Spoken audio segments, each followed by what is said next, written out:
ಕ್ರಿಯಾಕ್ಷೇತ್ರ ಅಂತ ಹೇಳಿದ್ರೆ ಇದರಲ್ಲಿ ಇದು ಭೂಲೋಕದಕ್ಕೆ ಅಂದ್ರೆ ಭೌತಿಕ ಪ್ರಪಂಚಕ್ಕೆ ಸಂಬಂಧಪಟ್ಟಿರತ್ತೆ. ನಾವು ಮಾಡತಕ್ಕಂತ ಪ್ರತಿಯೊಂದು ಕೆಲಸಗಳು ಕೂಡ ಅವಲಂಬಿತವಾಗಿರುತ್ತೆ. ಹಾಗೆ ಈ ಕೆಲಸ ಅನ್ನೋದು ಆಕ್ಷನ್ ಅನ್ನೋದು ಅಂದ್ರೆ ವಾಕಿಂಗ್ ಇರ್ಬೋದು, ಏನೇ ಇರ್ಬೋದು, ನಾವು ಮಾಡುವಂತ ಕೆಲಸಗಳು ಇದು ಒಬ್ಬ ವ್ಯಕ್ತಿಯ ಸ್ಟೇಟ್ಗೆ ಅಂದ್ರೆ ಸ್ಟೇಟ್ ಆಫ್ ಕಾನ್ಶಿಯಸ್ಗೆ ಸಂಬಂಧಪಟ್ಟಿರುತ್ತೆ ಅಂತ ಅಂತ ಹೇಳಿದ್ರೆ ಅವನ ಗುಣಗಳಿಗಿರ್ಬೋದು ಅಥವಾ ಅವನ ಆತ್ಮಸ್ಥಿತಿಗೆ ಸಂಬಂಧಪಟ್ಟಿರ್ಬೋದು ಮಾಸ್ಟರ್ಸ್. ಯಾಕಂದ್ರೆ ನಾವ್ ಈಗಾಗ್ಲೇ ಎಷ್ಟೋ ಜನ್ಮಗಳನ್ನ ತೆಗೆದುಕೊಂಡಿದೀವಿ. ಆ ವಿಚಾರವನ್ನು ಕೂಡ ಹೇಳ್ದೆ. ನಾವು ಸುಲಭವಾಗಿ ಒಬ್ಬರ ಗುಣವನ್ನ ಬದಲಾಯಿಸ್ಲಿಕ್ಕೆ ಟ್ರೈ ಮಾಡ್ತಾ ಇರ್ತೀವಿ. ಯಾರು ಕೂಡ ಯಾರ ಗುಣವನ್ನ ಬದಲಾಯಿಸ್ಲಿಕ್ಕೆ ಸಾಧ್ಯ ಆಗೋದೇ ಇಲ್ಲ. ನೀವ್ ಎಷ್ಟೇ ಪ್ರಯತ್ನ ಪಟ್ಟರು ಕೂಡ 0.1% ಕೂಡ ಚೇಂಜ್ ಆಗೋದು ಕಷ್ಟ ಅಂತ ಗುರುಗಳು ಹೇಳ್ತಿರ್ತಾರೆ. ಯಾಕಂದ್ರೆ ಎಷ್ಟೋ ಜನ್ಮಗಳು ಒಂದಲ್ಲ ಎರಡಲ್ಲ 82 ಲಕ್ಷ ಜೀವರಾಶಿಗಳಿಂದ ಹುಟ್ಟಿ ಬಂದಿದೀವಿ ನಾವು. ಸೊ ಅಷ್ಟೆಲ್ಲ ಜನ್ಮಗಳನ್ನ ತಗೊಂಡಿದೀವಿ. ಈ ಮಾನವ ಜನ್ಮ ಅಂತ ತಗೊಳ್ಲಿಕ್ಕೂ ಮಿನಿಮಮ್ 400 ಜನ್ಮ, 200 ಗಂಡು ಜನ್ಮ, 200 ಹೆಣ್ಣು ಜನ್ಮ ಅಂತ ಹೇಳಿದ್ದಾರೆ. ಸೊ ಅಷ್ಟೆಲ್ಲ ಜನ್ಮದಲ್ಲಿ ಹಲವಲವು ಪಾತ್ರಗಳನ್ನ ನಿಭಾಯಿಸ್ತಾ ಬಂದಿರೋದ್ರಿಂದ ಈ ಒಂದು ಜನ್ಮದಲ್ಲಿ ನಮ್ಮ ಜೊತೆಗಿರೋರ ಗುಣ ಬದಲಾಯಿಸ್ಲಿಕ್ಕೆ ಹೇಗೆ ಸಾಧ್ಯ? ಅದು ಒಂದು ದೊಡ್ಡ ಮಿಸ್ಟೇಕ್ ಅಂತಾನೆ ಇಲ್ಲಿ ಗುರುಗಳು ಹೇಳ್ತಾರೆ. ನಾನು ಹೀಗೆ ಒಂದು ಹುಡುಕ್ತಾ ಇರುವಾಗ ಪತ್ರಿಜಿ ಅವ್ರದ್ದೇ ಭಗವದ್ಗೀತೆ ಪುಸ್ತಕದಲ್ಲಿ ತುಂಬಾ ಅದ್ಭುತವಾಗಿ ಹೇಳಿದ್ದಾರೆ ಮಾಸ್ಟರ್ಸ್.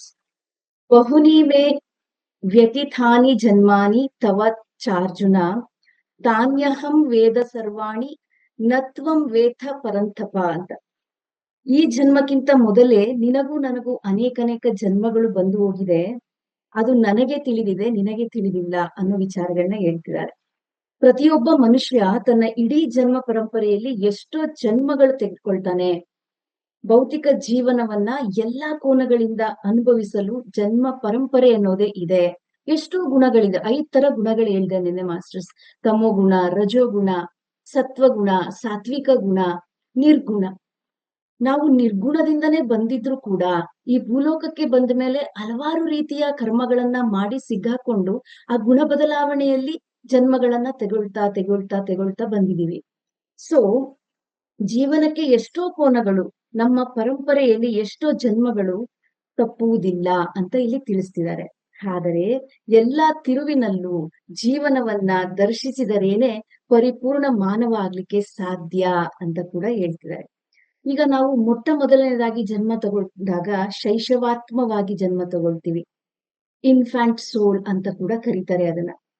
ಮಾನವ ಶರೀರದಲ್ಲಿ ಶೈಶವಾತ್ಮವಾಗಿ ಪ್ರವೇಶವನ್ನ ಹೊಂದುತ್ತೀವಿ. ನಂತರ ಬಾಲಾತ್ಮವಾಗಿ ಬೇಬಿ ಸೋಲ್ ಆಗಿ ಕೆಲವು ಜನ್ಮಗಳನ್ನ ಕಳಿತೀವಿ. ಬಾಲಾತ್ಮದಿಂದ ಯೌವನಾತ್ಮವಾಗಿ ಯಂಗ್ ಸೋಲ್ ಆಗಿ ಕೆಲವು ಜನ್ಮಗಳನ್ನ ತಗೊಳ್ತೀವಿ. ಆದ್ರಿಂದ ಇನ್ನು ಕೆಲವು ಜನ್ಮಗಳಲ್ಲಿ ಪರಿಣಿತಿ ಹೊಂದುತ್ತಾ ಪ್ರೌಢಾತ್ಮವಾಗಿ ಮೆಚ್ಯೂರ್ಡ್ ಸೋಲ್ ಆಗಿ ನಾವು ಜನ್ಮಗಳನ್ನ ತಗೊಳ್ತೀವಿ. ಅನಂತರ ವೃದ್ಧಾತ್ಮ ಓಲ್ಡ್ ಸೋಲ್ ಆಗಿ ಮತ್ತಷ್ಟು ಜನ್ಮಗಳು, ವಿಮುಕ್ತಾತ್ಮ ಟ್ರಾನ್ಸೆಂಡೆಂಟಲ್ ಸೋಲ್ ಅಂತ ಮತ್ತಷ್ಟು ಜನ್ಮಗಳು, ನಂತರ ಕೊನೆಗೆ ಪೂರ್ಣಾತ್ಮವಾಗಿ ಸೋಲ್ ಆಗಿ ಬದಲಾಗ್ತಿದೆ. ಮತ್ತೆ ಜನ್ಮಗಳು ಇಲ್ಲದಂತೆ ಮಾಡಿಕೊಂಡು ಈ ಲೋಕದಲ್ಲಿ ತನ್ನ ಕಾರ್ಯಕ್ರಮಗಳನ್ನ ಮುಗಿಸಿಕೊಂಡು ಇತರ ಉನ್ನತ ಲೋಕಗಳಿಗೆ ಹೋಗ್ತೀವಿ ಮಾಸ್ಟರ್ಸ್. ಎಷ್ಟು ಸೊಗಸಾಗಿ ತಿಳಿಸಿದ್ದಾರೆ. ಎಷ್ಟೆಲ್ಲ ಆತ್ಮಸ್ಥಿತಿಗಳು ಇದಾವೆ. ಆದ್ರೆ ನಾವ್ ಏನ್ ಮಾಡ್ತೀವಿ? ಅಲ್ಪ ಜ್ಞಾನ ಮಾಸ್ಟರ್ಸ್. ನಿಜವಾಗ್ಲೂ ಸಹಸ್ರಾರ ಸ್ಥಿತಿಯಲ್ಲಿ ಇರೋರು ಮಾತ್ರ ಸತ್ಯವಾಕುಗಳಾಗಿರುತ್ತೆ ಅಂತ ನಾವ್ ಏನ್ ಭಾವನಾ ಕ್ಷೇತ್ರದಲ್ಲಿ ಓದಿದ್ವು, ನಾವೆಲ್ಲರೂ ಕೂಡ ಇನ್ನ ಅಲ್ಪ ಜ್ಞಾನದಲ್ಲಿ ಇದ್ದೀವಿ. ಯಾಕಂದ್ರೆ ಪ್ರತಿಯೊಂದು ತಪ್ಪುಗಳನ್ನ ಗುರುತಿಸಿ ಪ್ರಶ್ನೆ ಮಾಡ್ತಾ ಇರ್ತೀವಿ. ನಮ್ಮ ಮಕ್ಕಳದಾಗ್ಲಿ, ನಮ್ಮ ಮನೆಯವ್ರು ಇರೋದಾಗ್ಲಿ, ಏನೇ ಆದ್ರೂ ಕೂಡ ಪ್ರಶ್ನೆ ಮಾಡೋದು ಅಥವಾ ಏನಾದ್ರೂ ಕೇಳೋದು, ಅವರ ಗುಣಗಳನ್ನ ಬದಲಾಯಿಸ್ಲಿಕ್ಕೆ ಟ್ರೈ ಮಾಡೋದು, ಅವರ ಜೀವನದಲ್ಲಿ ಮೂಗು ತೂರ್ಸೋದು, ಹಲವಾರು ರೀತಿಯಲ್ಲಿ ನಾವು ಅವರಿಗೆ ಬೇಡದೇ ಇರುವಂತಹ ಪ್ರಶ್ನೆಗಳನ್ನ ಹಾಕ್ತಾನೆ ಇರ್ತೀವಿ. ನೀವ್ ಎಷ್ಟೇ ಪ್ರಯತ್ನ ಪಟ್ಟರು ಮಾಸ್ಟರ್ಸ್ ಯಾರ ಗುಣವನ್ನ ಬದಲಾಯಿಸ್ಲಿಕ್ಕೆ ಸಾಧ್ಯವಿಲ್ಲ. ಯಾವಾಗ ನಮ್ಮ ಗುಣವನ್ನ ನಾವು ಬದಲಾಯಿಸ್ಕೊಳ್ತೀವೋ ಆಗ ಮಾತ್ರ ಉಳಿದವರು ಗುಣಮುಕ್ತರಾಗಿ ಕಾಣ್ತಾರೆ. ಮೊದಲು ನಾವು ನಮ್ಮ ಗುಣಗಳನ್ನ ಪರಿಶುದ್ಧವಾಗಿ ಇಟ್ಕೊಳ್ಬೇಕು ಮಾಸ್ಟರ್ಸ್. ಯಾಕಂದ್ರೆ ಯುಗಗಳಿಂದ ಜನ್ಮ ಬಂದಿರುವಂತಹ ವ್ಯಕ್ತಿಗಳು ನಮ್ಮ ಜೊತೆ ಇರುವಂತವರು. ನಮ್ಮ ಗುಣ ಬದಲಾಯಿಸ್ಕೊಳ್ಳೋಣ, ಅವರಲ್ಲಿ ತಪ್ಪು ಹುಡುಕೋದು ಬೇಡ. ಒಂದು ಬಿಳಿ ಹಾಳೆಯಲ್ಲಿ ಒಂದು ಕಪ್ಪು ಚುಕ್ಕಿಯನ್ನ ಇಟ್ರೆ ನಾವು ಗುರ್ತಿಸೋದು ಕಪ್ಪು ಚುಕ್ಕೆಯನ್ನೇ ಮಾಸ್ಟರ್ಸ್. ಅದ್ರ ಹಿಂದೆ ಇರೋ ಆ ಬಿಳಿ, ಆ ಪ್ರಶಾಂತವಾದ ಬಿಳಿ ಹಾಳೆಯನ್ನ ನೋಡೋದೇ ಇಲ್ಲ. ಅವೆಲ್ಲವೂ ಪಾಸಿಟಿವ್ ಥಿಂಕಿಂಗ್ ಮಾಸ್ಟರ್ಸ್. ಒಂದೇ ಒಂದು ತಪ್ಪನ್ನ ಹಿಡ್ಕೊಂಡು ಜೀವನ ಪೂರ್ತಿ ಏಳಿ ಏಳಿ ಏಳಿ ಆ ವ್ಯಕ್ತಿ ಬೆಳೆದೇ ಇರೋಂಗೆ ಮಾಡ್ತಾ ಇರೋದು ನಾವುಗಳೇ. ಸೊ ಅದನ್ನ ಬದಲಾಯಿಸ್ಕೊಳ್ಳೋಣ. ಯಾರು ಕೂಡ ಯಾವ ಗುಣನ ಬದಲಾಯಿಸಕ್ ಹೋಗ್ಬೇಡಿ. ನಿಮ್ಮ ಗುಣವನ್ನ, ನಿಮ್ಮ ದೃಷ್ಟಿಯನ್ನ, ನಿಮ್ಮ ಆಲೋಚನೆಗಳನ್ನ ಬದಲಾಯಿಸಿ ಅಂತ ಹೇಳಲಿಕ್ಕೆ ಇಷ್ಟಪಡ್ತೀನಿ. ಅದನ್ನ ಹೇಳ್ತಾ ಇವತ್ತು ಕಾರ್ಯಕ್ರಮನ ಮುಂದುವರಿಸ್ತೀನಿ ಮಾಸ್ಟರ್ಸ್. ಅನೇಕ ಗುಣಗಳಿಂದ ನಿರ್ಗುಣಿ ತನಕ ಬರ್ತೀವಿ ಅಂತ ಹೇಳ್ದೆ. ಅಂದರೆ ವಿಧ ವಿಧವಾದ ಗುಣ ಸಂಚಯಗಳಲ್ಲಿ ಕೂಡಿದ್ದಾರೆ ಮಾನವರು, ಮತ್ತು ವಿಧ ವಿಧವಾದ ಈ ಮಾನವರ ಕಾರ್ಯಕ್ರಮಗಳು ಯಾವ ವಿಧವಾಗಿರುತ್ತವೆ? ಒಂದೇ ವಿಧವಾಗಿ ಇರುತ್ತವೆಯೇ ಎಂದರೆ ಇರೋದಿಲ್ಲ. ಎಷ್ಟೋ ಗುಣಗಳಿಂದ ಕೂಡಿರತಕ್ಕಂತಹ ಮಾನವರದು ಒಂದೇ ವಿಧವಾಗಿ ಇರೋದಿಲ್ಲ. ಒಬ್ಬೊಬ್ರದು ಒಂದೊಂದ್ ತರ ಇರುತ್ತೆ ಅಂತ ಹೇಳ್ತಿದ್ದಾರೆ. ಈಗ 5 ಬೆರಳು ಒಂದೇ ಸಮ ಇಲ್ಲ ಮಾಸ್ಟರ್ಸ್. ಆದ್ರೆ ಒಂದೇ ಕೈಯಲ್ಲಿ 5 ಬೆರಳುಗಳು ಇದೆ ಅಲ್ವಾ ಮಾಸ್ಟರ್ಸ್? ಹಂಗಂದ ಮಾತ್ರಕ್ಕೆ ಇದೇ ಸಪರೇಟು ಅಂತ ಹೇಳಲಿಕ್ಕೆ ಸಾಧ್ಯ ಆಗೋದಿಲ್ಲ. ಹೇಗೆ ನಮ್ಮ ಹಾಗೆ ಇನ್ನೂ ಒಂದು ವಿಚಾರ ಹೇಳ್ತಾರೆ. ಹಲವಾರು ಜನರ ಕ್ರಿಯೆಗಳಿರ್ಬೋದು, ಭಾವನೆಗಳಿರ್ಬೋದು ಬೇರೆ ಬೇರೆಯಾಗಿ ಇರುತ್ತೆ. ಹೇಗೆ ನಮ್ಮ ಒಂದು ಪ್ರಿಂಟ್ ಬೇರೆ ಆಗಿರುತ್ತೋ, ಹೇಗೆ ನಮ್ಮ ದೃಷ್ಟಿ ಬೇರೆ ಆಗಿರುತ್ತೋ, ಅಂದ್ರೆ ಕಣ್ಣುಗಳು ಒಬ್ರದು ಒಂದೊಂದ್ ತರ ಇರುತ್ತೆ ಮಾಸ್ಟರ್ಸ್. ಹಾಗೆಯೇ ನಮ್ಮ ಈ ಒಂದು ಕ್ರಿಯೆಗಳಿರ್ಬೋದು ಅಥವಾ ಭಾವನೆಗಳಿರ್ಬೋದು ಬೇರೆ ಬೇರೆ ಆಗಿರುತ್ತೆ ಅಂತ ಒಂದೇ ವಿಧವಾಗಿ ಇರುತ್ತವೆಯೇ ಅಂತ ಕ್ವಶನ್ ಮಾಡಿದ್ದಾರೆ. ವಿಧ ವಿಧವಾದ ಗುಣಸಂಚಯಗಳು ಹೊಂದಿರುವ ಮಾನವರ ಬಾಹ್ಯ ಕಾರ್ಯಕಲಾಪಗಳು ಕೂಡ ಆ ಗುಣಗಳಿಗೆ ತಕ್ಕುದಾಗಿಯೇ ವಿಧ ವಿಧವಾಗಿಯೇ ಇರುತ್ತದೆ. ಬಾಹ್ಯ ಅಂದ್ರೆ ಹೊರಗಡೆ ಅಂತರ್ ಅಂದ್ರೆ ಒಳಗಡೆ ಅಂತ ಕಾರ್ಯಗಳು, ಬಾಹ್ಯ ಅಂದ್ರೆ ಹೊರಗೆ ಮಾಡತಕ್ಕಂತಹ ಕೆಲಸ ಕಾರ್ಯಗಳು ಬೇರೆ ಬೇರೆಯಾಗಿರುತ್ತೆ. ಅವರ ಗುಣಗಳಿಗೆ ಅನುಗುಣವಾಗಿರುತ್ತೆ ಅಂತ ಹೇಳ್ತಿದ್ದಾರೆ. ಅವ್ರು ಯಾವ ಗುಣದಲ್ಲಿದ್ದಾರೋ, ತಮೋ ಗುಣ ಆದ್ರೆ ಅವನ ಗುಣ ನಿನ್ನೆ ನಾನು ಹೇಳಿದ್ದೀನಿ, ಆ ರೀತಿಯ ವರ್ತನೆಯಲ್ಲಿರ್ತಾರೆ. ರಜೋಗುಣಿ ಆದ್ರೆ ಆ ರೀತಿಯ ವರ್ತನೆಯಲ್ಲಿ ಇರ್ತಾರೆ. ಇದೇ ತರ ಒಬ್ಬೊಬ್ರು ಗುಣ ಒಂದೊಂದು ರೀತಿ ಇರೋದ್ರಿಂದ ಬೇರೆ ಬೇರೆ ರೀತಿಯಾದಂತಹ ಕಾರ್ಯಕಲಾಪಗಳಿಂದ ಕೂಡಿರ್ತಾರೆ ಅಂತ ಹೇಳ್ತಿದ್ದಾರೆ. ಒಬ್ಬರ ಕಾರ್ಯಕಲಾಪಗಳು ಇನ್ನೊಬ್ಬರೊಂದಿಗೆ, ಮತ್ತೊಬ್ಬರ ಕಾರ್ಯಕಲಾಪಗಳೊಂದಿಗೆ ಒಂದಾಗಲಾರವು, ಅದು ಅಸಂಭವ ಅಂತ ಹೇಳ್ತಿದ್ದಾರೆ. ಒಬ್ರದು ಒಂದೇ ಅಂತ ಹೇಳಲಿಕ್ಕೆ ಸಾಧ್ಯ ಆಗೋದಿಲ್ಲ, ಬೇರೆ ಬೇರೆ ಅಂತ ಇಲ್ಲಿ ಹೇಳ್ತಿದ್ದಾರೆ. ಒಬ್ಬ ತಮೋಗುಣ ಪ್ರಧಾನಿ ಆದವನ ಕಾರ್ಯಕಲಾಪಗಳು ಆ ಗುಣಕ್ಕೆ ಸಂಬಂಧಿಸಿದಂತೆ ಪೂರ್ಣವಾಗಿ ಆ ಗುಣಕ್ಕೆ ಅಂಕಿತವಾಗಿ, ಆ ಗುಣಕ್ಕೆ ಪ್ರತಿರೂಪವಾಗಿ, ಆ ಗುಣಕ್ಕೆ ಪ್ರತೀಕವಾಗಿರುತ್ತವೆ. ಒಬ್ಬ ತಮೋಗುಣಿಯಾದ ಒಂದು ಗುಣ ನಾನ್ ನಿನ್ನೆ ತಾನೇ ಹೇಳಿದೀನಿ, ಪ್ರಾಣಿಗಳ ತರ ಊಟ ಮಾಡೋದು, ನಿದ್ದೆ ಮಾಡೋದು, ಸಂತಾನೋತ್ಪತ್ತಿ ಮಾಡೋದು, ಕೇವಲ ತನ್ನ ಶರೀರದ ಬಗ್ಗೆ ಮಾತ್ರ, ತನ್ನ ಶರೀರದ ವ್ಯಾಮೋಹಗಳನ್ನ ಮಾತ್ರ ತೀರಿಸ್ಕೊಳ್ಳುವಂತ ಗುಣ ಇರುತ್ತೆ. ಅಂತ ಗುಣ ಇರತಕ್ಕಂಥವ್ರು ನಮ್ಮ ಜೊತೆಗೆ ಎಷ್ಟೊಂದ್ ಜನ ಇದ್ದಾರೆ ಮಾಸ್ಟರ್ಸ್. ಸೊ ಹಂಗಾಗಿ ಆ ಗುಣ ಇರೋರ್ನ ನಿಮಗೆ ಗೊತ್ತಾಗದೆ ಬದಲಾಯಿಸ್ಲಿಕ್ಕೆ ಹೋಗ್ತಾ ಇರ್ತೀರಾ. ಏನ್ ಈ ತರ ಸೋಂಬೇರಿ ತರ ಯಾವಾಗ್ಲೂ ಬಿದ್ದಿರ್ತೀಯ, ಬರೀ ಊಟ ತಿಂಡಿ ಇದ್ರಲ್ಲೇ ಇರ್ತೀಯ, ಈ ರೀತಿ ಮಾತುಗಳನ್ನ ಬಳಸೋದುಂಟು. ಯಾಕಂದ್ರೆ ಅವನು ಆ ಗುಣದಲ್ಲಿದ್ದಾನೆ. ಆ ಗುಣ ಬದಲಾಯಿಸ್ಕೊಳಕ್ಕೆ ಮತ್ತೊಂದಷ್ಟು ಜನ್ಮ ಬೇಕಾಗತ್ತೆ. ಆ ಸಮಯ ಅರ್ಥ ಮಾಡ್ಕೊಂಡು ನಾವು ಕೊಡ್ಬೇಕಾಗತ್ತೆ. ಈ ಅರ್ಥ ಅನ್ನೋದು ಯಾವಾಗ ಆಗತ್ತೆ ಅಂದ್ರೆ ಧ್ಯಾನಕ್ಕೆ ಬಂದಾಗ ಮಾತ್ರ. ಹಾಗೆ ರಜೋಗುಣ ಹೆಚ್ಚಾಗಿರುವವನ ಕಾರ್ಯಕಲಾಪಗಳು ರಜೋಗುಣ ಪ್ರಧಾನವಾಗಿರುತ್ತೆ. ರಜೋಗುಣಕ್ಕೆ ನಾನು ರಾವಣನ ಉದಾಹರಣೆಯನ್ನ ಕೊಟ್ಟಿದ್ದೆ. ಮನಸ್ಸಿಗೆ ಬಂದದ್ದೆಲ್ಲವೂ ದೋಚ್ಕೊಳ್ಳುವಂತ ಒಂದು ವ್ಯಕ್ತಿತ್ವ ಇರುತ್ತೆ. ಅಂತರೂ ಕೂಡ ನಮ್ಮ ಜೊತೆಗಿರ್ತಾರೆ. ಆ ಆಸ್ತಿನೂ ನನಗೆ ಬೇಕು, ಈ ಆಸ್ತಿನೂ ನನಗೆ ಬೇಕು, ಅಕ್ಕ ತಂಗಿರ್ ಯಾರಿಗೂ ಹಂಚ್ಲಿಕ್ಕೆ ಆಗೋದಿಲ್ಲ, ಎಲ್ಲ ನಂದೇ, ನಾನೇ ಸಂಪಾದನೆ ಮಾಡಿರೋದು. ಅಥವಾ ಯಾವ್ದಾದ್ರು ಒಂದು ಲೀಡರ್ಶಿಪ್ ಬೇಕು ಅಂದ್ರೆ ನಾನೇ ಅಲ್ಲಿಗೆ ಸೇರ್ಬೇಕು, ನಾನೇ ಆ ಮಿನಿಸ್ಟರ್ ಆಗ್ಬೇಕು. ಈ ರೀತಿಯ ಗುಣಗಳು, ಈ ಒಂದು ಸೀಟ್ಗೋಸ್ಕರ ಗುದ್ದಾಡುವಂತದ್ದು, ಈ ರೀತಿಯ ಗುಣವುಳ್ಳವರು ಕೂಡ ನಮ್ಮ ಜೊತೆ ಎಷ್ಟೊಂದ್ ಜನ ಇದ್ದಾರೆ. ಆದ್ರೆ ನಮಗೆ ಅರ್ಥ ಆಗೋದಿಲ್ಲ ಅವ್ರು ಯಾವ ಗುಣದಲ್ಲಿದ್ದಾರೆ, ಯಾವ ಗುಣ ಸಂಚಲನದಲ್ಲಿದ್ದಾರೆ ಅಂತ. ಯಾವಾಗ ಅರ್ಥ ಆಗುತ್ತೆ? ಸಹಸ್ರಾರ ಸ್ಥಿತಿಯಲ್ಲಿರೋರಿಗೆ ನಾವ್ ಯಾವ ಗುಣದಲ್ಲಿ ಇದೀವಿ ಅನ್ನೋದು ಅರ್ಥ ಆಗ್ತಾ ಬರುತ್ತೆ. ರಜೋಗುಣ ಹೆಚ್ಚಾಗಿರುವವನ ಕಾರ್ಯಕಲಾಪಗಳಂತೆ ಇರುವುದು ಅಸಂಭವ. ನಾವು ಯಾವ ಅಡುಗೆ ಮಾಡಿಕೊಂಡು ತಿಂದರೆ ಕೈಗೆ ಅದೇ ವಾಸನೆ ಉಂಟಾಗುತ್ತದೆ. ಈಗ ನಾವ್ ಏನ್ ಅಡಿಗೆ ಮಾಡ್ಕೊಂಡು ತಿಂತೀವೋ ಅದೇ ಸ್ಮೆಲ್ ನಮಗ್ ಬರುತ್ತೆ. ಟೊಮೆಟೊ ಅಡಿಗೆ ಮಾಡಿಕೊಂಡು ತಿಂದರೆ ಹಾಗಲಕಾಯಿ ವಾಸನೆ ಬರುತ್ತದೆಯೇ? ಅದು ಅಸಂಭವ ಅಲ್ಲವೇ? ಹಾಗೆಯೇ ನಾವು ಅಂತರಂಗದಲ್ಲಿ ಯಾವ ಗುಣವನ್ನು ಹೊಂದಿರುತ್ತೇವೆಯೋ ನಮ್ಮ ಬಾಹ್ಯ ಕಾರ್ಯಕಲಾಪಗಳು ಕೂಡ ಆ ಗುಣಕ್ಕೆ ಸಂಬಂಧಿಸುವುದಾಗಿಯೇ ಇರುತ್ತದೆ ಅಂತ ಹೇಳ್ತಿದ್ದಾರೆ. ಈಗ ನಮ್ಮ ಅಂತರಂಗದಲ್ಲಿ ಯಾವ ಗುಣದಿಂದ ನಾವು ಇದ್ದೀವೋ ಅಂದ್ರೆ ತಮೋಗುಣ, ರಜೋಗುಣ, ಸತ್ವಗುಣ, ಸಾತ್ವಿಕ ಗುಣ ಮತ್ತೆ ನಿರ್ಗುಣ. ಯಾವ ಗುಣವನ್ನ ಹೊಂದಿರ್ತೀವೋ ಅದೇ ಬಾಹ್ಯದಲ್ಲಿ ನಡೀತಾ ಇರುತ್ತೆ ಕ್ರಿಯಾ ರೂಪದಲ್ಲಿ ಮಾಸ್ಟರ್ಸ್. ಅದಕ್ಕೋಸ್ಕರ ಈಗ ನಾವು ತಮೋಗುಣ ಇರೋನ್ನ ರಜೋಗುಣ ತರ ನಡ್ಕೋ, ರಜೋಗುಣ ಇರೋನ್ನ ಸಾತ್ವಿಕ ಗುಣ ತರ ನಡ್ಕೋ ಅಂದ್ರೆ ಸಾಧ್ಯನೇ ಇಲ್ಲ ಮಾಸ್ಟರ್ಸ್. ಅದಕ್ಕೆ ಸಮಯ ಬೇಕು. ಸಮಯವೇ ಸಾಧನ, ಸಹನೆಯೇ ಪ್ರಗತಿ ಅಂತ ಹೇಳಿರೋದು ಗುರುಗಳು ಅದಕ್ಕೋಸ್ಕರವೇ. ಆದ್ರಿಂದ ಬೇರೆ ಗುಣಕ್ಕೆ ಸಂಬಂಧಿಸಿರುವುದಾಗಿ ಓಕೆ ನೆಕ್ಸ್ಟ್. ಹಾಗೆಯೇ ಒಬ್ಬ ರಜೋಗುಣ ಪ್ರಧಾನಿಯಾದವನ ಕಾರ್ಯಕಲಾಪಗಳು ಒಬ್ಬ ಸತ್ವಗುಣ ಪ್ರಧಾನಿಯ ಕಾರ್ಯಕಲಾಪಗಳಾಗಿರುವುದಿಲ್ಲ. ಈಗ ತಾನೇ ಹೇಳ್ದೆ ಅದನ್ನ, ರಜೋಗುಣದಲ್ಲಿರೋನು ರಜೋಗುಣದ ತರನೇ ಇರ್ತಾನೆ. ಅವನ್ ಒಳಗಡೆ ಹೆಂಗಿರುತ್ತೋ ಹೊರಗಡೆ ಅದೇ ರೀತಿ ವ್ಯಕ್ತಪಡಿಸ್ತಿರ್ತಾನೆ. ಅವನ್ನ ನೀನು ಸತ್ವಗುಣ ತರ ನಾವು ನೋಡ್ಲಿಕ್ಕೆ ಇಷ್ಟಪಟ್ರೆ ಅದು ಸಾಧ್ಯ ಆಗುವುದಿಲ್ಲ, ಅದು ಅಸಂಭವ ಅಂತ ಹೇಳ್ತಿದ್ದಾರೆ. ಆತನು ಸರಿಯಾದ ಸಂಗೀತ ಕೇಳುತ್ತಾನೆ, ಸರಿಯಾದ ಭಜನೆಗಳನ್ನು ಮಾಡುತ್ತಾನೆ, ಇಲ್ಲವೆಂದರೆ ಸರಿಯಾದ ಆಟ ಪಾಠಗಳಲ್ಲಿ ಇರುತ್ತಾನೆ. ಆದರೆ ರಜೋಗುಣ ಪ್ರಧಾನಿ ರಾಜಕೀಯದಲ್ಲಿ ಇರುತ್ತಾನೆ. ಈ ಸತ್ವಗುಣದಲ್ಲಿರೋನಿಗೆ ಸಂಗೀತ ಕೇಳ್ಬೇಕು ಅಥವಾ ನೃತ್ಯ ಕಲ್ತ್ಕೊಳ್ಬೇಕು, ಈ ರೀತಿಯ ಗುಣಗಳಿರ್ತವೆ ಮಾಸ್ಟರ್ಸ್. ಆದ್ರೆ ರಜೋಗುಣದನ್ಗೆ ರಾಜಕೀಯದಲ್ಲಿ ಭಾಗವಹಿಸಿ ನಾನು ಗೆಲ್ಬೇಕು ಅನ್ನೋ ಗುಣ ಇರುತ್ತೆ. ನಾವು ಆ ರಜೋಗುಣದಲ್ಲಿರತಕ್ಕಂತ ಭಾವನೆಯನ್ನ ಬದಲಾಯಿಸ್ಲಿಕ್ಕೆ ಸಾಧ್ಯ ಆಗೋದಿಲ್ಲ ಅಂತ ಅವನಿಗೆ ಇದು ಮಾಡುವುದು ಅಸಂಭವ. ರಜೋಗುಣದಲ್ಲಿರೋನಿಗೆ ಸತ್ವಗುಣದಲ್ಲಿರುವಂತಹ ಗುಣಗಳನ್ನ ಬೆಳೆಸ್ಕೊಳ್ಳಿಕ್ಕೆ ಸಾಧ್ಯ ಆಗೋದಿಲ್ಲ. ಅದಕ್ಕೆ ಒಂದು ಸಮಯ ಸಂದರ್ಭ ಬೇಕಾಗತ್ತೆ, ಹಲವಾರು ಜನ್ಮಗಳು ಬೇಕಾಗತ್ತೆ ಅನ್ನೋದನ್ನ ಇಲ್ಲಿ ತಿಳಿಸ್ತಿದ್ದಾರೆ. ಹಾಗೆಯೇ ಒಬ್ಬ ಸಾತ್ವಿಕ ಗುಣ ಪ್ರಧಾನಿಯ ಕಾರ್ಯಕಲಾಪಗಳು ಒಬ್ಬ ನಿರ್ಗುಣಿಯ ಕಾರ್ಯಕಲಾಪಗಳಂತೆ ಇರುವುದಿಲ್ಲ.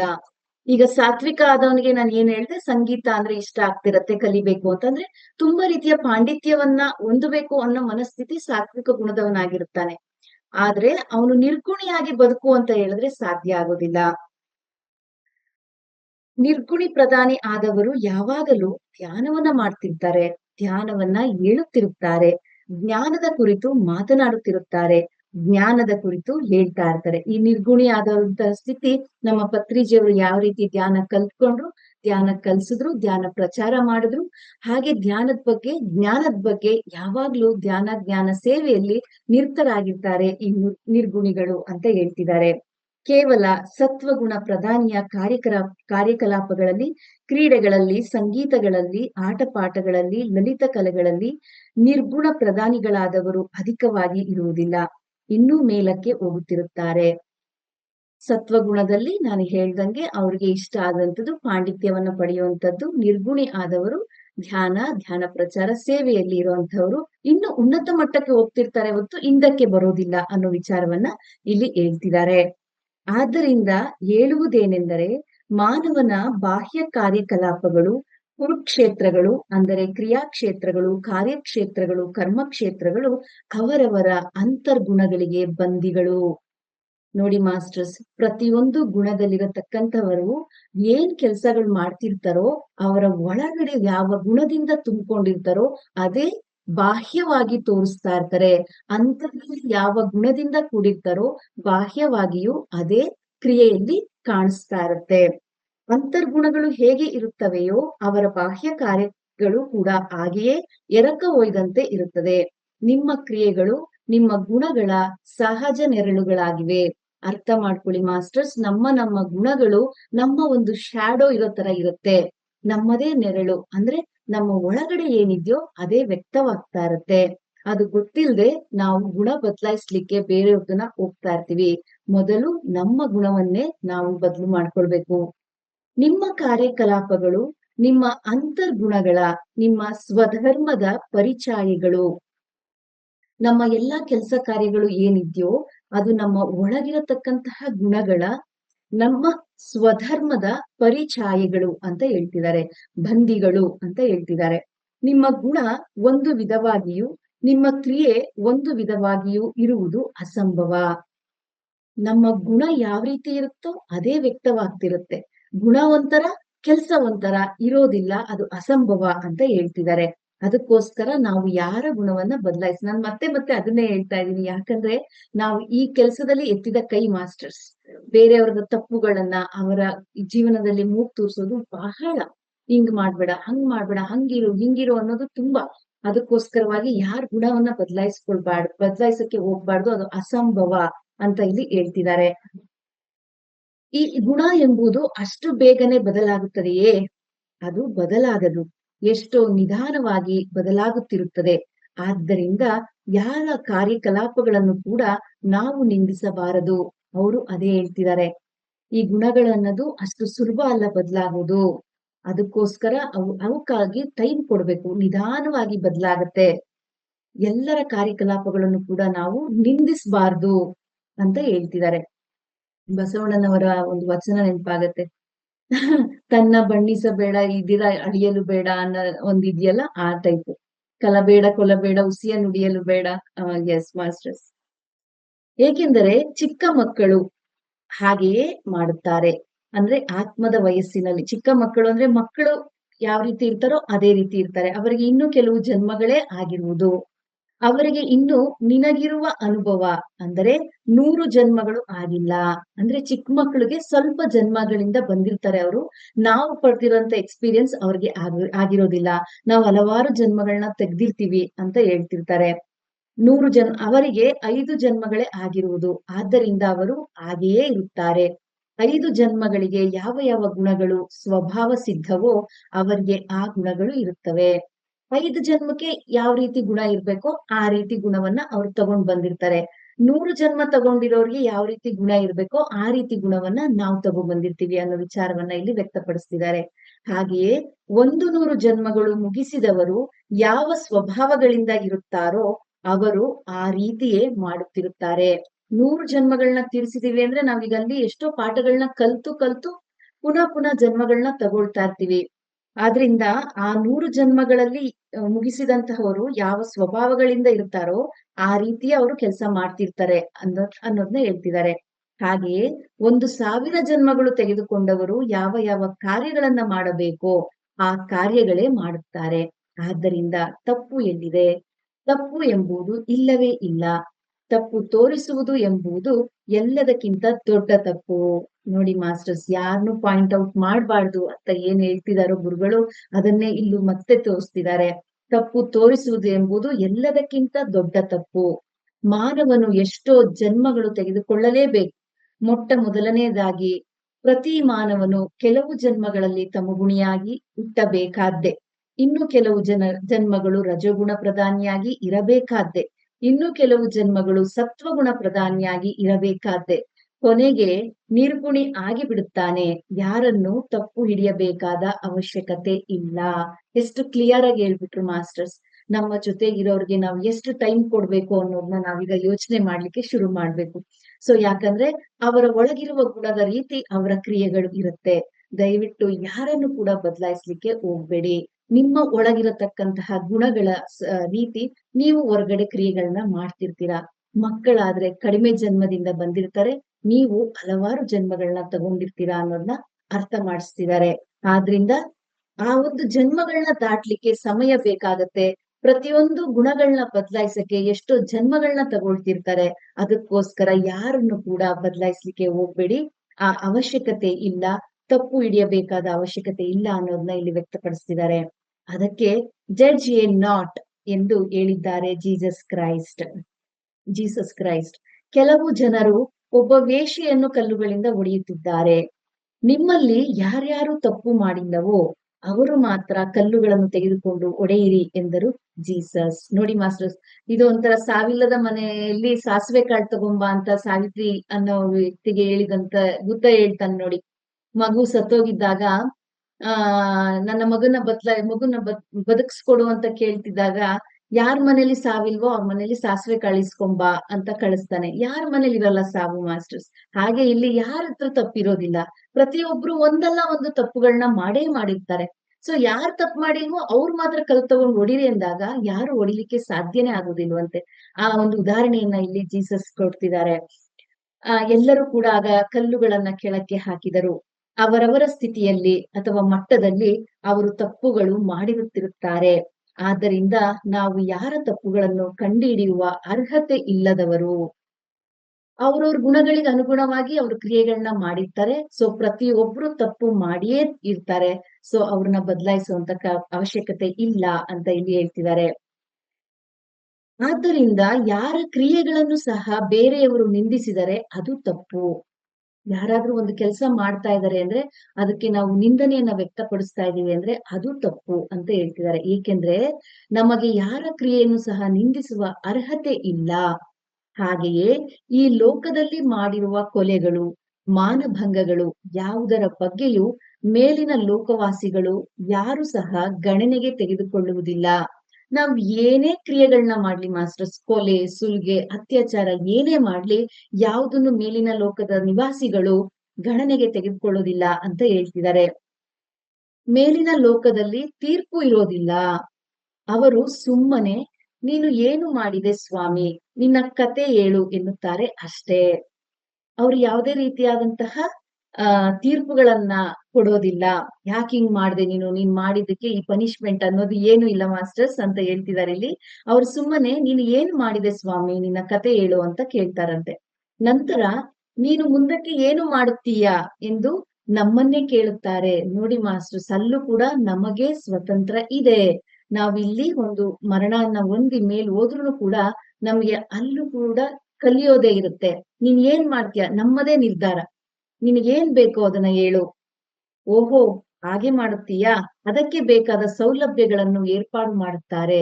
ಅಕಸ್ಮಾತ್ ನಾವ್ ಇದನ್ ಮಾಡ್ತೀವಿ ಅಂತ ಡಿಸೈಡ್ ಮಾಡಿದ್ದೆ ಆದ್ರೆ ಅದಕ್ ಬೇಕಾದಂತಹ ವಾತಾವರಣವನ್ನ, ಅದಕ್ ಬೇಕಾದಂತಹ ಸೌಲಭ್ಯಗಳನ್ನ ಉನ್ನತ ಲೋಕದ ಮಾಸ್ಟರ್ಸ್ಗಳು ನಮಗೆ ಮಾಡ್ಕೊಡ್ತಾರೆ ಅಂತ ಹೇಳ್ತಿದ್ದಾರೆ. ಹಾಗಾದ್ರೆ ನಾವು ಅದೇ ರೀತಿಯ ಒಂದು ನಿರ್ಧಾರವನ್ನ ಮಾಡಿ ಭೂಲೋಕಕ್ಕೆ ಬಂದಿದೀವಿ ಮಾಸ್ಟರ್ಸ್. ಇಲ್ಲಿ ಬಂದು ಅವ್ರು ಸರಿ ಇಲ್ಲ, ಇವ್ರು ಸರಿ ಇಲ್ಲ, ಅದು ಸರಿ ಇಲ್ಲ, ಇದು ಸರಿ ಇಲ್ಲ ಅಂತ ಒದ್ದಾಡ್ತಾ ಇದೀವಿ. ಸೊ ಭೂಲೋಕದಲ್ಲಿ ಇರುವಂತೆ ಮೇಲಿನ ಲೋಕಗಳಲ್ಲಿ ನ್ಯಾಯಾಲಯಗಳು, ಅಪರಾಧಿಗಳು, ಮೊಕದ್ದಮೆಗಳು, ತೀರ್ಪುಗಳು, ಕಾರಾಗೃಹಗಳು, ಶಿಕ್ಷೆಗಳು ಎಲ್ಲಿಯೂ ಇಲ್ಲ. ಈ ಭೂಲೋಕದಲ್ಲಿ ಎಲ್ಲವೂ ಇದೆ. ನ್ಯಾಯಾಲಯ ಇದೆ, ಅಪರಾಧಿ ಅನ್ನೋರಿದ್ದಾರೆ, ಮೊಕದ್ದಮೆಗಳಿದಾವೆ, ತೀರ್ಮಾನಗಳಿದಾವೆ, ಕಾರಾಗೃಹಗಳಿದಾವೆ, ಶಿಕ್ಷೆಗಳು ಕೂಡ ಇದಾವೆ. ಆದರೆ ಮೇಲಿನ ಲೋಕದಲ್ಲಿ ಅವ್ಯಾವು ಕೂಡ ಇಲ್ಲ. ಶಿಕ್ಷಣಗಳಿವೆ ಹೊರತು ಶಿಕ್ಷೆಗಳಿಲ್ಲ.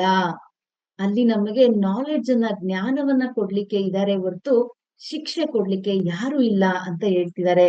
ಮೇಲೆ ನರಕಗಳು ಇಲ್ಲ, ಕಾರಾಗೃಹಗಳು ಇಲ್ಲ, ವಿದ್ಯಾ ಕೇಂದ್ರಗಳಿವೆ, ಕ್ರೀಡಾ ಕ್ಷೇತ್ರಗಳಿವೆ, ಆಟ ಪಾಠಗಳ ಲೋಕಗಳಿವೆ. ನೋಡಿ ಮಾಸ್ಟರ್ಸ್, ಅಲ್ಲಿಗೆ ಹೋಗೋಣ ಅನ್ಸ್ತಾ ಇದೆ ಕೇಳ್ತಾ ಇದ್ರೆ. ಇಲ್ಲಿದೆ ಇರೋದು ಎಲ್ಲಾ ರೀತಿಯ ನರಕ ಅನ್ನೋದು. ನಾವು ತಪ್ಪು ತಿಳ್ಕೊಂಡಿದೀವಿ ಮೇಲೆ ಹೋದ್ರೆ ನರಕ ಅಂತ. ಮೇಲೆ ನಮಗೆ ಶಿಕ್ಷಣ ಇದೆ, ಇದು ಕ್ರೀಡಾ ಕ್ಷೇತ್ರಗಳಿದ್ಯಂತೆ, ಆಟ ಪಾಠಗಳ ಲೋಕಗಳಿದ್ಯಂತೆ. ಅಷ್ಟೇ ಹೊರತು ಶಿಕ್ಷಿಸುವ, ನೋವುಗಳನ್ನು ಅನುಭವಿಸುವಂತೆ ಮಾಡುವ, ಕುದಿಯುತ್ತಿರುವ ಎಣ್ಣೆಯಿಂದ ತುಂಬಿಸಿದ ಬಾಣಲೆಗಳಲ್ಲಿ ಬೇಯಿಸುವಂತಹ ಕ್ರಿಯೆಗಳು ಎಲ್ಲೂ ಇಲ್ಲ. ಅಲ್ಲಿ ಚಡಿ ಏಟುಗಳು ಇಲ್ಲ. ನಾವು ಚಿಕ್ಕದ್ರಿಂದ ಈ ಒಂದು ವಿಷಯವನ್ನ ಕೇಳ್ಕೊಂಡ್ ಬಂದಿದೀವಿ. ನಾವೇನಾದ್ರೂ ತಪ್ಪು ಮಾಡಿದ್ರೆ ನಮ್ನ ಕುದಿಯೋ ಎಣ್ಣೆ ಒಳಗೆ ಹಾಕ್ತಾರೆ ಅನ್ನೋ ವಿಚಾರಗಳನ್ನ. ಅದ್ ಯಾವುದು ಇಲ್ಲಂತೆ ಮಾಸ್ಟರ್ಸ್. ಅಲ್ಲಿ ಇರೋದು ಬರೀ ಲರ್ನಿಂಗ್ಸ್, ಕಲಿಯೋದು. ಇಲ್ಲಿ ಹೇಗೆ ನಾವು ಧ್ಯಾನಕ್ಕೆ ಬಂದು ಪ್ರತಿ ಒಬ್ಬರದ್ದು ಸ್ಟೂಡೆಂಟ್ ಆಗಿ ಕಲಿತಾ ಇದೀವೋ ಅದೇ ರೀತಿ ಮೇಲ್ ಹೋದ್ಮೇಲೂ ಕೂಡ ನಮ್ಮ ಫ್ರೀಕ್ವೆನ್ಸಿಗೆ ಮ್ಯಾಚ್ ಆಗುವಂತಹ ಮಾಸ್ಟರ್ಸ್ ಗಳ ಜ್ಞಾನವನ್ನ ಪಡಿತಾ ಇರ್ತೀವಿ. ಉನ್ನತ ಮಟ್ಟಕ್ಕೆ ಏರ್ಲಿಕ್ಕೋಸ್ಕರ, ನಮ್ಮ ಆತ್ಮ ಪ್ರಗತಿಗೋಸ್ಕರ ಅಲ್ಲಿಯೂ ಕೂಡ ಶಿಕ್ಷಣವೇ ಇದೆ, ಶಿಕ್ಷೆ ಇಲ್ಲ ಅಂತ ತಿಳಿಸ್ತಿದ್ದಾರೆ. ಕೆಲವು ಜನರು ಮರಣಿಸಿದ ತಕ್ಷಣ ಅವುಗಳು ಇರುತ್ತವೆ ಎಂದು ಊಹಿಸಿಕೊಂಡು ನಿಜವಾಗಿ ಸೃಷ್ಟಿಸಿಕೊಂಡು ಅವರಿಂದ ಅವರೇ ನೋವನ್ನು, ಬಾಧೆಯನ್ನು ಅನುಭವಿಸುತ್ತಿರುತ್ತಾರೆ. ನಾನು ಈಗ ತಾನೇ ಹೇಳಿದ್ನಲ್ಲ ಮಾಸ್ಟರ್ಸ್, ಸತ್ ಮೇಲೆ ನರಕ ಇರುತ್ತೆ ಅಥವಾ ಏನೇನೋ ಹಿಂಸೆಗಳನ್ನ ಕೊಡ್ತಾರೆ ಅಂತ ಊಹಿಸ್ಕೊಂಡು ಜೀವಂತವಾಗಿ ಇರುವಾಗ್ಲೇನೆ ನರಕವನ್ನ ಅನುಭವಿಸ್ತಿರ್ತಾರೆ, ಬಾಧೆಯನ್ನ ಪಡ್ತಿರ್ತಾರೆ ಅನ್ನೋ ವಿಚಾರವನ್ನ ಇಲ್ಲಿ ತಿಳಿಸ್ತಿರ್ತಾರೆ. ಅಷ್ಟೇ ಹೊರತು ಅವುಗಳು ಅವರ ಭಾವನೆಯ ಪ್ರಪಂಚದಲ್ಲಿ ಉದ್ಭವಿಸಿದ ಆಸ್ಟ್ರಲ್ ಸಂಗತಿಗಳೇ ಹೊರತು ನಿಜವಾಗಿ ಇರುವ ಆಸ್ಟ್ರಲ್ ಪ್ರಪಂಚಗಳಲ್ಲಿ ಅವುಗಳು ಇಲ್ಲ. ನಮ್ಮ ಭಾವನೆಗಳಲ್ಲಿ ಮಾತ್ರ ಆತರ ಇದ್ಯೇನೋ ಅಂತ ನಾವು ಊಹೆ ಮಾಡ್ಕೊಳ್ತಿದೀವಿ ಹೊರತು ನಿಜವಾದಂತಹ ಆಸ್ಟ್ರಲ್ ಪ್ರಪಂಚದಲ್ಲಿ ಈ ಯಾವುದೇ ರೀತಿಯಾದಂತಹ ಶಿಕ್ಷೆಗಳು ಇರೋದಿಲ್ಲ ಅಂತ ಇಲ್ಲಿ ತಿಳಿಸ್ತಿದ್ದಾರೆ. ಹೇಗೆ ಮೇಲಿನ ಲೋಕಗಳಲ್ಲಿ ಇಲ್ಲಿ ಅಂದ್ರೆ ಭೂಮಿಯಲ್ಲಿ ಯಾರು ಮಾಡಿರುವ ಕ್ರಿಯೆಗಳನ್ನು ಗಣನೆಗೆ ತೆಗೆದುಕೊಳ್ಳುವುದಿಲ್ಲವೋ ಹಾಗೆಯೇ ಇಲ್ಲಿಯೂ ಭೂಮಿಯಲ್ಲಿಯೂ ಸಹ ನಾವುಗಳು ಗಣನೆಗೆ ತೆಗೆದುಕೊಳ್ಳಬಾರದು. ಯಾವ ರೀತಿ ಮೇಲಿನ ಉನ್ನತ ಲೋಕಗಳಲ್ಲಿ ನಾವ್ ಎಂತದೇ ತಪ್ಪು ಕೆಲಸಗಳನ್ನ ಮಾಡಿದ್ರು ಅದನ್ನ ಗಣನೆಗೆ ತೆಗೆದುಕೊಳ್ಳೋದಿಲ್ವೋ, ಅದೇ ರೀತಿ ನಮ್ಮ ಜೊತೆಗಿರೋರಾಗಿರ್ಲಿ, ಅಕ್ಕಪಕ್ಕದವರಾಗಿರ್ಲಿ, ಯಾರೇ ಏನೇ ಮಾಡ್ತಾ ಇದ್ರು ಗಣನೆಗೆ ತೆಗೆದುಕೊಳ್ಬಾರ್ದು ಅಂತ ಇಲ್ಲಿ ಮೆಸೇಜ್ ಅನ್ನ ಕೊಡ್ತಿದ್ದಾರೆ. ಹಾಗೆಯೇ ಇಲ್ಲಿಯೂ ಸಹ ಬೇರೆಯವರ ಕ್ರಿಯೆಗಳನ್ನು ಪರಿಗಣಿಸಬಾರದು, ಅವುಗಳು ಗಮನೀಯ ಅಲ್ಲ ಅಂತ ಹೇಳ್ತಿದ್ದಾರೆ.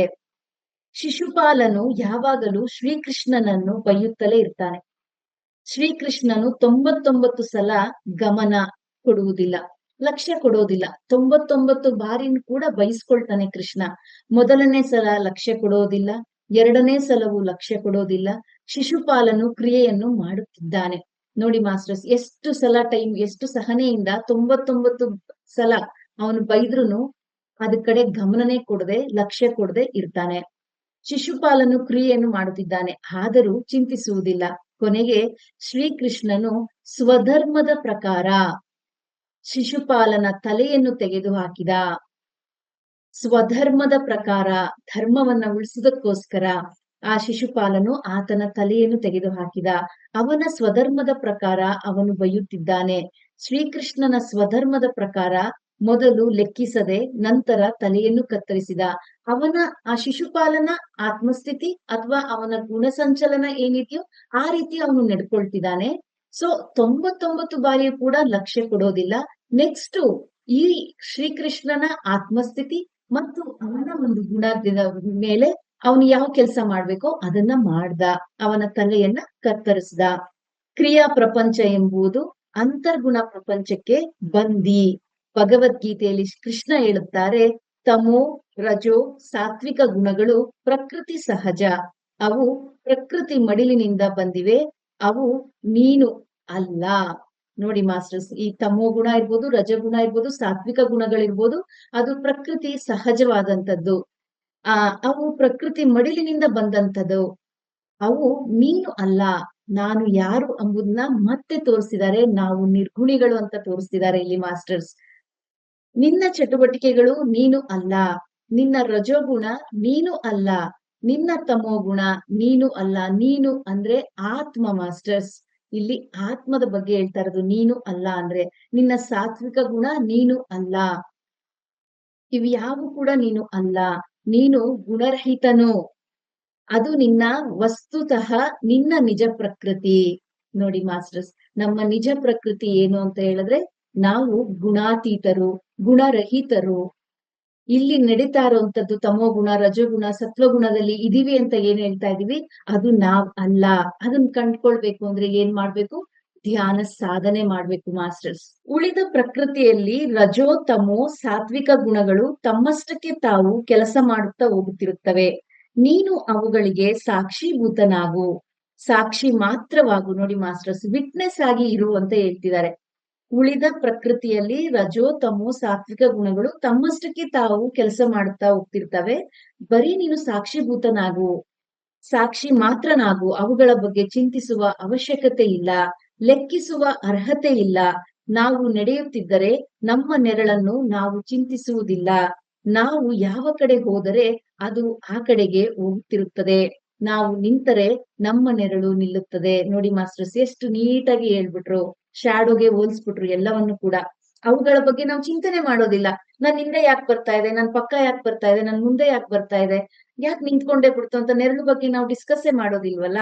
ಅದೇ ರೀತಿ ನಮ್ ಜೊತೆಗಿರೋರು ಯಾರ್ಯಾರೆಲ್ಲ ಯಾವ್ಯಾವ ಗುಣದಲ್ಲಿದ್ದಾರೋ ಅವ್ರನ್ನ ಅವ್ರು ಏನೋ ಒಂದು ಪಾಠ ಕಲೀಲಿಕ್ಕೆ ಬಂದಿರ್ತಾರೆ. ಆ ಪಾಠ ಕಲೀಲಿಕ್ಕೆ ನಾವು ಅವಕಾಶ ಮಾಡ್ಕೊಡ್ಬೇಕು. ಅಕಸ್ಮಾತ್ ಯಾವುದೇ ಒಂದು ವಿಚಾರವನ್ನ ತೆಗೆದುಕೊಂಡ್ರು ಮಾಸ್ಟರ್ಸ್, ನಾವು ಒಂದ್ಸಲಿ ಹೇಳ್ಬೋದು, 2 ಸಲಿ ಹೇಳ್ಬೋದು. ಅವರು ಆ ಕ್ಷಣದಲ್ಲಿ ಕೇಳ್ಬೋದು. ಮತ್ತೆ ನಾಳೆ ಅಥವಾ ನಾಳಿದ್ದಕ್ಕೆ ವಾಪಸ್ ಏನ್ ಮಾಡ್ತಿದ್ರೋ ಅದೇ ಸ್ಥಿತಿಗೆ ಅವ್ರು ಬರ್ತಾರೆ. ಅವಾಗ ನೀವು ಅರ್ಥ ಮಾಡ್ಕೊಳ್ಳಿ, ಅವರ ಗುಣ ಹೇಗಿದೆಯೋ ಹಾಗೆ ನಡ್ಕೊಳ್ತಿದ್ದಾರೆ. ನಾನ್ ಅದ್ರಲ್ಲಿ ಮೂಗ್ ತುರ್ಸ್ಬಾರ್ದು. ಅದ್ರಲ್ಲಿ ಅವನು ಕಲಿಯೋದಿದೆ, ಅದ್ರಲ್ಲಿ ಅವನು ಪ್ರಗತಿ ಹೊಂದೋದಿದೆ ಅನ್ನೋದನ್ನ ಅರ್ಥ ಮಾಡ್ಕೊಳ್ಳಿ ಮಾಸ್ಟರ್ಸ್. ಯಾರನ್ನು ಕೂಡ ತೀವ್ರವಾಗಿ ದಂಡಿಸೋಕೆ ಹೋಗ್ಬೇಡಿ. ಹಾಗೆ ನಾವು ಯಾರೆಂದರೆ, ನಾವು ಎಂದರೆ ನಿಜವಾದ ಕ್ರಿಯಾಶೀಲರು. ನಮ್ಮ ವಾಕ್ ಕ್ಷೇತ್ರ, ನಾವು ಈಗ 3ನೇ ಕ್ಷೇತ್ರಕ್ಕೆ ಬಂದಿದ್ದೇವೆ ಅಂತ ಹೇಳ್ತಿದ್ದಾರೆ. ಮೊಟ್ಟ ಮೊದಲನೆಯದು ಭಾವನಾ ಕ್ಷೇತ್ರ, ಎರಡನೆಯದು ವಾಕ್ ಕ್ಷೇತ್ರ, ಮೂರನೆಯದು ಕ್ರಿಯಾಕ್ಷೇತ್ರ. ನಾವೀಗ ತಗೊಂಡಂಗೆ ಭಾವನಾ ಕ್ಷೇತ್ರ ಫಸ್ಟ್ ತಗೊಂಡಿದೀವಿ, ಕ್ರಿಯಾಕ್ಷೇತ್ರ ಎರಡನೇದು ತಗೊಂಡಿದೀವಿ, ಮತ್ತೆ ವಾಕ್ ಕ್ಷೇತ್ರವನ್ನ ಮೂರನೇದು ಅಂತ ತಗೊಳ್ತಾ ಇದೀವಿ. ಸೊ ಈ ಕ್ರಿಯಾಕ್ಷೇತ್ರದಲ್ಲಿ ಕೂಡ ಶ್ರೀಕೃಷ್ಣ ಅರ್ಜುನನೊಂದಿಗೆ ಏನು ಹೇಳಿದ್ದಾರೆ ಎಂದರೆ ಯಥೇಚ್ಛಸಿ ತಥಾ ಕುರು ಎಂದಿದ್ದಾರೆ. ಭಗವದ್ಗೀತೆ ಮುಗಿದಿದೆ, ಹೇಳುವುದೆಲ್ಲ ಕೃಷ್ಣನು ಹೇಳಿದ್ದಾನೆ. ತನ್ನ ವಾಕ್ಕ್ಷೇತ್ರದೊಳಗಿಂದ ಯಾವ ವಾಕುಗಳು ಸಂಧಿಸಬೇಕೋ, ಹೊರಗೆ ತರಬೇಕೋ ಅವನ್ನೆಲ್ಲ ಹೊರಕ್ಕೆ ತಂದಿದ್ದಾನೆ. ನೋಡಿ ಮಾಸ್ಟರ್, ಶ್ರೀಕೃಷ್ಣ ತನ್ನೊಳಗೆ ಏನೇನೆಲ್ಲ ಇತ್ತೋ ಅದನ್ನ ಎಷ್ಟು ಹೇಳ್ಬೇಕೋ ಅಷ್ಟು ಹೇಳಿ ಅರ್ಜುನನಿಗೆ ಬಿಡ್ತಿದ್ದಾನೆ. ನಂತರ ನಿನ್ನ ಇಷ್ಟ ಬಂದಂತೆ ನೀನು ಮಾಡು ಎಂದು ಹೇಳಿದ್ದಾನೆ. ನನ್ನ ಇಷ್ಟದಂತೆ ನೀನು ಮಾಡು ಎಂದು ಎಲ್ಲೂ ಹೇಳಿಲ್ಲ. ಇಲ್ಲಿ ಕೃಷ್ಣ ನನ್ನಿಷ್ಟದಂತೆ ಮಾಡು ಅರ್ಜುನ ಅಂತ ಎಲ್ಲೂ ಹೇಳಿಲ್ಲ. ಎಲ್ಲವನ್ನ ಬೋಧಿಸಿ ನಿನ್ನ ಇಷ್ಟ ಏನಿದ್ಯೋ ಅದನ್ನ ಮಾಡು ಅಂತ ಅವನಿಗೆ ಪೂರ್ಣ ಸ್ವತಂತ್ರವನ್ನ ಕೊಟ್ಟಿದ್ದಾನೆ. ನಿನ್ನ ಸ್ವಧರ್ಮ ಹೇಗೆ ಅನಿಸುತ್ತದೆಯೋ, ಈಗ ನೋಡಿ ಅಲ್ಲಿ ಇವನ್ನ ಶಿಶುಪಾಲನ ಕೊಂದನಲ್ಲ ಕೃಷ್ಣ, ಅದು ಅವನ ಸ್ವಧರ್ಮವಾಗಿತ್ತು. 99 ಬಾರಿ ಆಲಿಸ್ತಾ ನೆಕ್ಸ್ಟ್ ಕೊನೆಯ ಬಾರಿ ಅವನ ಸ್ವಧರ್ಮ ಅವನಿಗೆ ಏನ್ ಹೇಳ್ತೋ ಅದನ್ನ ಅವನ್ ತಲೆ ಕತ್ತರಿಸುವಂತ ಅನ್ನಿಸ್ತು, ಕತ್ತರಿಸ್ತ. ಹಾಗೆಯೇ ಇಲ್ಲೂ ಕೂಡ ಅರ್ಜುನನಿಗೆ ಶ್ರೀಕೃಷ್ಣ ಹೇಳ್ತಿದ್ದಾನೆ, ನಾನು ಹೇಳೋದೆಲ್ಲ ನಿನಗೆ ಹೇಳಿದ್ದೀನಿ, ನಿನ್ನ ಸ್ವಧರ್ಮ ನಿನಗೆ ಏನ್ ಅನ್ನಿಸ್ತೋ ಅದನ್ನ ಮಾಡು.